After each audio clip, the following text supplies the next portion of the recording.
great. Hi, Allison. How's it going? Hey Carla, good. How are you? Well, looks like you are ready to dig into the data. Yep, I printed out my item analysis data as well as the mastery of standards overall. I just wanted to dig in and look at it before our meeting today. Great. Thanks for coming prepared. And before you were looking at the data, as I can tell that you have already kind of dug into it, what were some assumptions or predictions that you were really thinking you might see? I was concerned based on just some informal observation of what students were doing in class that multiplying fractions or mixed numbers would be an area that I might need to intervene in or reteach. Okay. So it sounds like you had some evidence from when you were teaching that students might struggle with that. Yes. On the assessment. Well, how did students perform overall? Well, I am concerned overall about the amount of students who were either at meets or exceeds. When I looked at the data, I really wanted to focus on what matters most. And so I looked at the priority standards document from the Teaching and Learning SharePoint. Great. And so you can see I circled all of the priority standards. And in looking at them, I really focused in on 5NFB, 4A and B, and then looking closer to see how I might be able to intervene or what students needed the most. It really looked like 5NFB, 4B was the standard that I needed to take a look at. Great. So let's talk a little bit about that. It sounds like some fractional pieces stood out to you. Yes. Was there any other sort of patterns or trends that you noticed in the data that stuck out?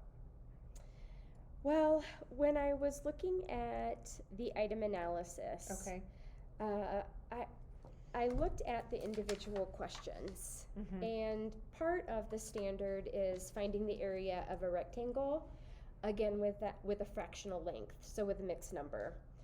And for the question 4, a lot of my students performed well. 14 students anyway performed well and answered correctly. But we have 23 students who still were struggling. And so when I looked back at the data, the question was a groundskeeper mows a field that is 198.5 meters by 47.8 meters, which is the closest to area in square meters of the field. And so if you look at the first question, A, it just looks like the students added instead of multiplied. The second question, not understanding area. Not understanding area. And so maybe there were some misconceptions around perimeter. However, they didn't add all 4 sides. So they just looked at these 2 values and added them. And then the second one, which only 3 students answered this way, was 500. So they would just have doubled it, and that would have found the perimeter. Okay. And then with 1,000 for C, they just missed a place value when they were multiplying. Okay. So in thinking about question 5, because it was the same standard, more students answered this correctly. And so I was thinking about what was different about the question and how could I leverage that knowledge that kids already had. And I noticed that there was a visual model in the question. And so the majority of my students, 25 students, answered this correctly, and I think it was because there was a visual model to support.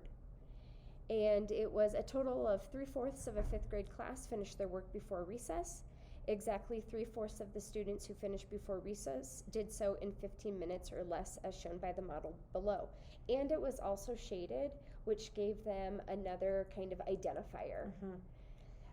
But then when you're looking at question 6 also had a visual model, and 19 students answered that correctly, which is more than that first question that didn't have a model. So I'm still thinking the model helped. However, the question was, what was the area of the rug? And the rug dimensions were 8 feet by 5.5 feet. And a lot of students answered A, which was 40.5 square feet.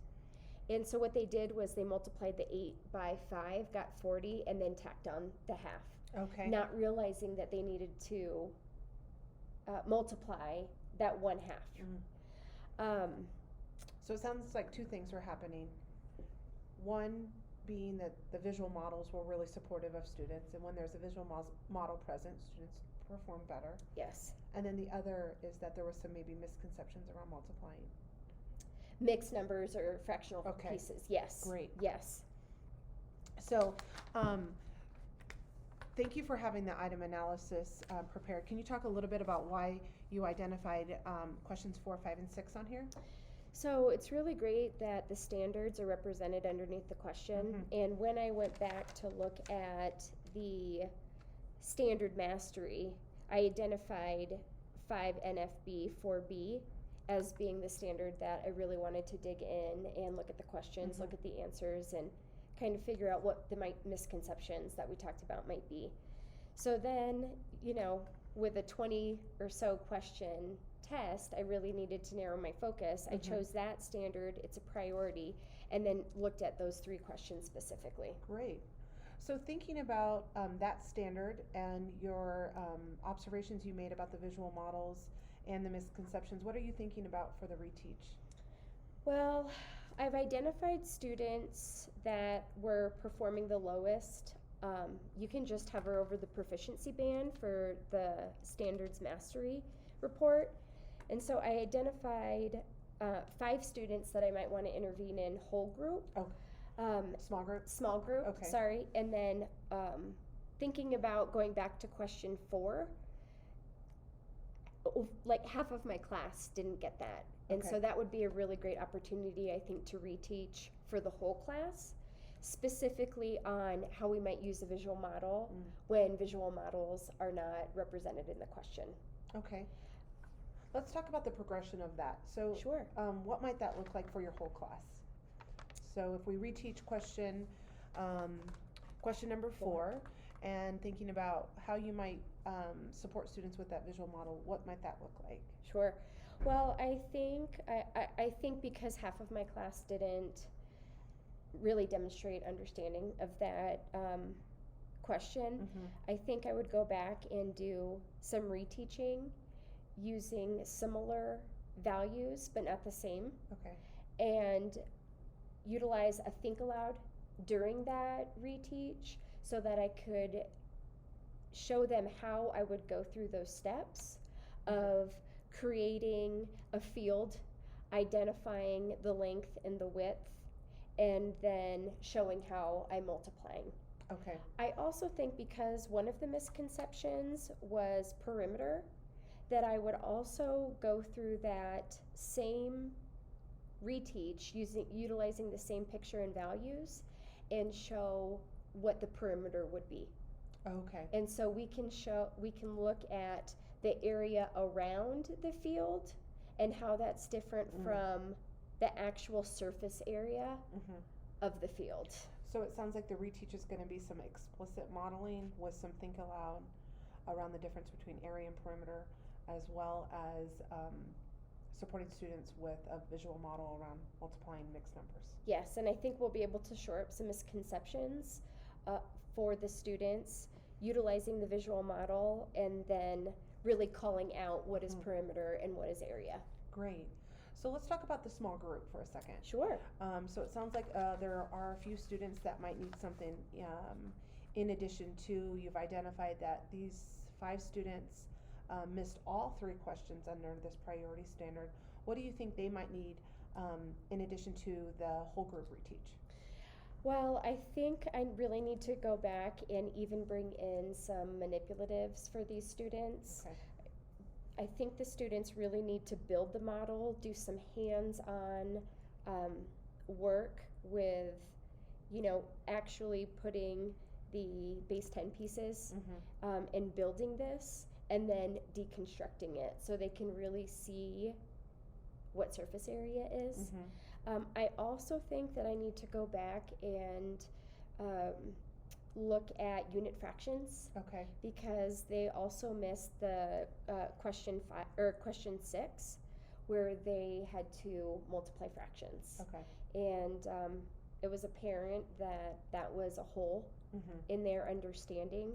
So going back again, using some fraction pieces with them, and then reteaching and utilizing the think aloud with the manipulatives Mm-hmm. for that. Great.